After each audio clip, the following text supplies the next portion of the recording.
Alright, welcome to Behind the Bite. This is our Chinatown episode. I'm going to take you to a few spots that I really like. I actually give Chinatown food tours weekly with Foods of New York. Shout out to them.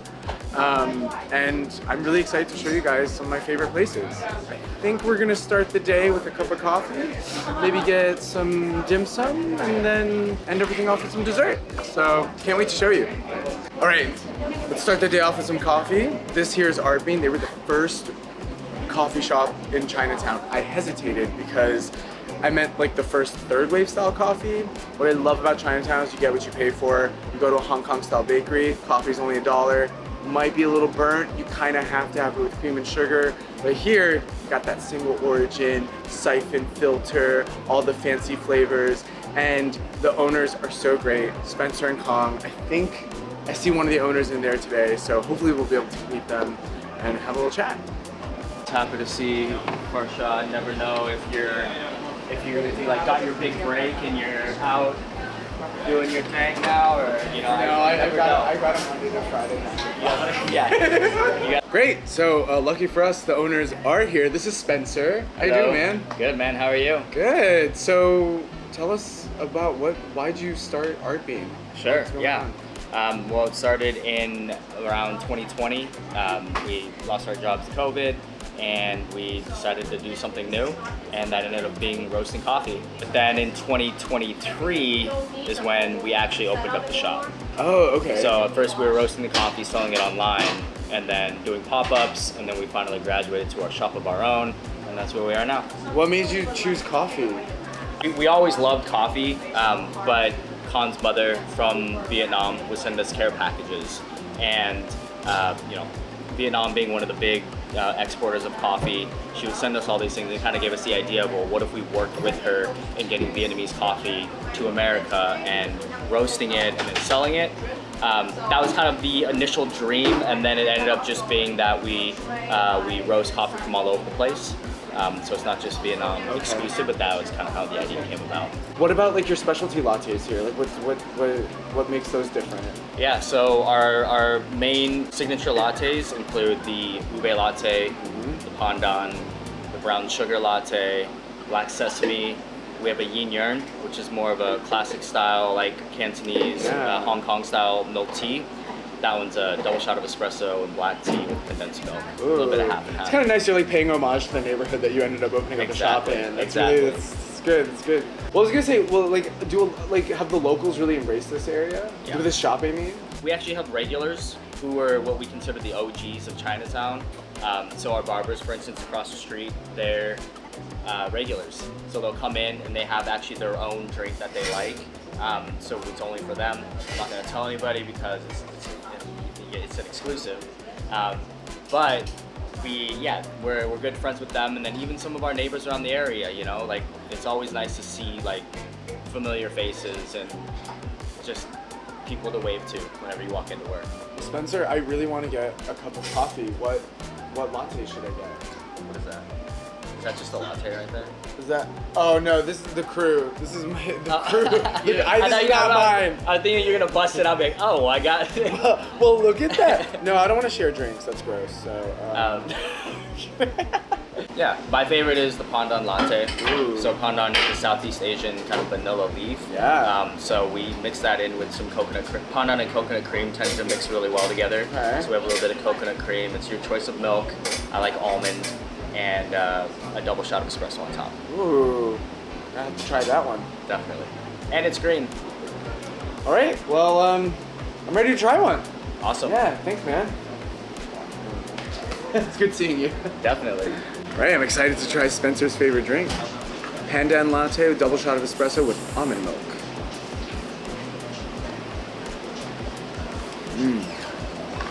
That's good coffee. Oh my God. It's sharp, bold, refreshing, and I'm gonna be honest, the pandan's in the bottom and I can't really taste it. But I can imagine what it tastes like because it's the vanilla of Southeast Asia. I'm gonna get a stir of it. All right, let's take a real sip of this after I've shaken it up. Oh man, it's that sharp, bold coffee combined with that really floral, vanilla-y pandan leaf. It's basically like a vanilla pod. They infuse it into the milk and take it out, and it just has this beautiful level of like florality. Is that a word? Anyway, we also got some treats. This is their butter mochi. This one here's pandan. Let's get some. Yeah, look at that. And we also got their ube butter mochi. Ooh. All right, can't wait to try this butter mochi.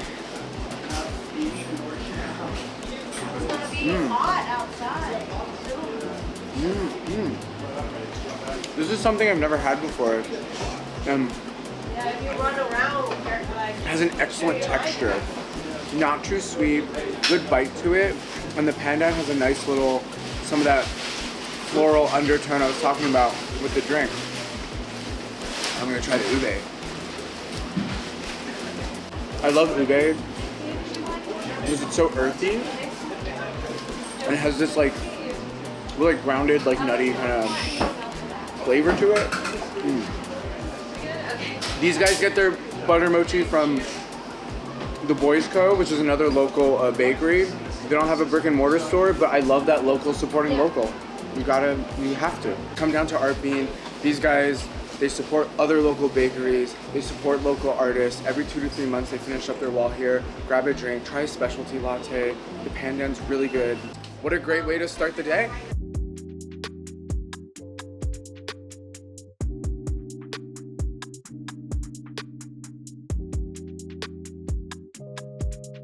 All right, just got coffee, and now we're gonna have the main meal at a dim sum restaurant. It's one of my favorites. I think it's a sleeper hit. People always walk by it and they don't realize how good it is. And you'll see why when you see the sign.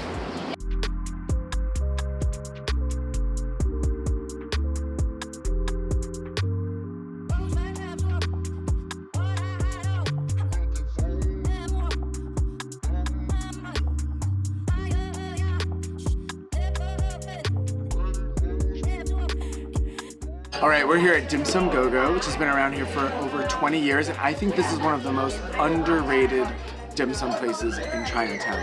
The reason why is because what I love about this place is that they have some traditional dishes here, but they also have kind of like a more modern take on dim sum. And I feel like a lot of places, or at least recently, I feel like a lot of people have kind of become snobs about authenticity. They're like, this isn't authentic. If you go to Hong Kong, you'll find the traditional stuff, but you're gonna find the Michelin star dim sum too that does all the crazy combinations. Dim sum literally refers to the type of food, but when you go out and get dim sum, you say you're going for yam cha, which means to drink tea. So let's go have some tea, because dim sum originated in tea houses, and that's why when you go to dim sum, you always have a pot of tea. All right, so I just ordered a few of my favorite things. First one, let's take a look at this one. This is hagao, which is a shrimp dumpling. This is a classic dim sum item. No matter where you order it, it's gonna look like this. This is the only way to wrap hagao. Shrimp dumpling meaning it's just shrimp. It's shrimp paste, which does not sound good, but it is. It's basically a bunch of shrimp ground together into this paste, and when they steam it, it creates this nice little texture. Super umami because it's shrimp. Shellfish is usually umami. Here, we got this pretty thing. This is the 3-star dumpling here. This is pretty unique to here. It's 3 stars because the main ingredients there are jicama, lotus root, and bamboo shoots. And this is the second thing with lotus root in it today. I love lotus root. It has such a great like crunch to it. Adds such a nice texture. This one is probably my favorite dumpling here. I might even say my favorite dumpling in Chinatown. This is the duck dumpling. It has duck breasts, cloud ear mushrooms, and carrots. This is an umami bomb. There are all these sauces here that you can pair with your dumplings. This, I mean, honestly, none of them really need a sauce, but this one especially is just, I mean, it's so well seasoned. It's, I can't wait. And this one is probably very classic. The most intimidating for some people. It's very classic chicken feet. Yes, it looks like feet, but we'll talk more about it later. Okay, let's get started. Okay, I'm gonna go with the classic, the hagao. And what I like to do, the most demure way to do the sauces is to just take a little bit on your chopsticks and put it on the dumpling. Or if you really like the sauce, you can just dunk it in there. But I'm looking forward to a demure summer this year. So umami, I mean, so good. And the wrapper has this nice bite to it. A little bounce back. Really well steamed, not mushy. Oh my god, so good. Moving on to this one, the 3-star dumpling. Kind of like the orange sauce with this one personally.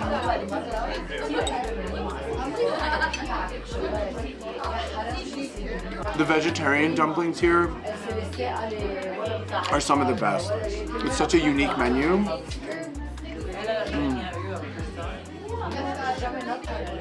I can't wait. I mean, look at how translucent this dough is. That's a sign that it's hand wrapped, okay? If you use a machine to wrap dough that's this thin, it would tear. So you know you're in a legit place that hand wraps everything.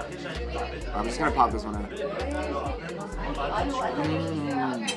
Just so much flavor. It's like so umami, so savory. I mean, it's just full of flavor. Oh my god. And now, this is, so if you've never had chicken feet before, I think of it like this. When you eat a cherry, there's a pit in the middle, you eat around the pit, you spit it out. That's this. It just has a lot of pits, it's a big old cherry, okay? It's not a first date food, you're not gonna look pretty eating it, and that's okay, it's socially acceptable. We're in an environment where I'm gonna be spitting out stuff out of my mouth onto the plate, and I'm gonna look very demure doing it. Because chicken feet has a lot of like a collagen and fat, which again, in English for some reason when we talk about fat, we mean it in a bad way, but fat is flavor. And chicken feet, the collagen, it's so healthy, it's so good for your skin and hair and nails. And because it's so fatty, you're just kind of sucking the meat around from the bones, and that's what it is. And hey, like, if over 1 billion people are doing it and it's normal, you know? These are cooked in a black bean sauce and they're so good. The flavor is like spot on.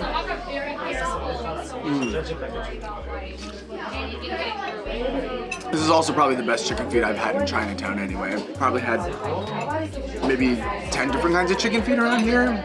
This one's, I mean, just the sauce is so good. They're not drenched in it. Some chicken feet, they'll do a very light, like, ginger scallion kind, and maybe it's because I'm not used to it, but I just like having that extra flavor in there. Also, the skin's really delicate. This one just like melts right off. It's so good. Hi, my friend. Hi. Okay. Thanks. Doje. We just got the bill.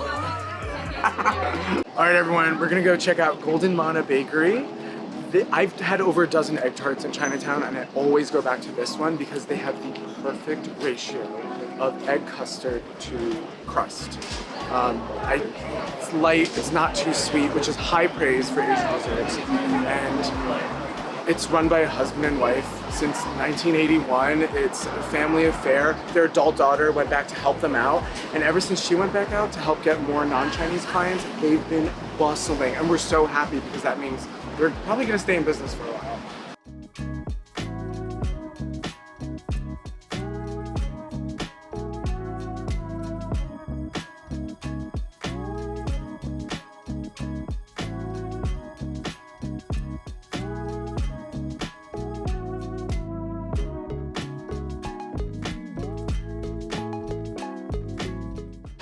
All right, so what this place is really known for is their egg tart. There's so many bakeries in Chinatown. There's probably 30, all within a square mile of egg tarts. I've had at least a dozen of them, and I keep coming back to this one. This is the best egg tart in Manhattan's Chinatown. That is a bold statement, but I stand by it. This place was founded by a couple from Hong Kong, known for their egg tarts, and so they make Hong Kong style egg tarts here. Let's take a look. All right, I mean, I'm not kidding. Look at the crust here. Look at how thin this pie crust is, and look at how much custard you get in there. The ratio is the best, and that's why I always come back to here. We don't normally tear it and eat it, but I'm feeling extra demure today. The best time to have these are when they are fresh out of the oven. What's great about this place is that their kitchen is actually attached to the bakery. A lot of bakeries around Chinatown, they actually bake them somewhere else, like in Queens or something, and then they ship them there in the morning. Here, because the kitchen's attached, it's one of the few places that do that. They bake the egg tarts all throughout the day. So you have a very high chance of getting a hot, fresh one. And they basically bake them whenever they're running low. So if it's a busy day, you're gonna have hot egg tarts all throughout the day. If it's a slow day, you may get a fresh one every 3 or 4 hours or so. It really depends. So it's better to come on a busy day. I mean, nothing beats that. It's like light, not too sweet, and when it's hot, it's like a warm hug. This is, Farshad endorses this as the best egg tart in Manhattan's Chinatown. I hope no one murders me. All right, so this chicken bun is basically a chicken meatball inside of some bread, which is not a description that does it justice, but sometimes the simple things are just the best. The bread is so light and fluffy. I mean, you can't beat that. And what's really nice about this chicken bun is that they put lotus root in there, so you have a little bit of crisp and crunch in there, so it's not just like a mushy meatball. It has like texture, and it's much more interesting to eat. And I wish more people knew about how good chicken buns are versus its pork counterpart, the char siu bao. So let's take a bite. That crispiness of the lotus root is what really makes it, and because the chicken is steamed, it stays really juicy.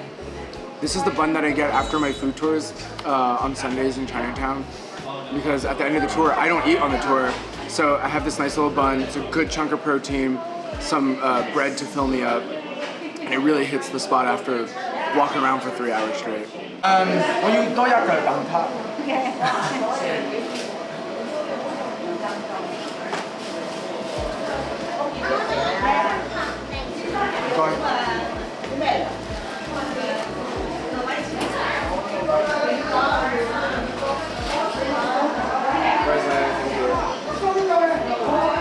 This is for my friend later. Actually, I'm the friend.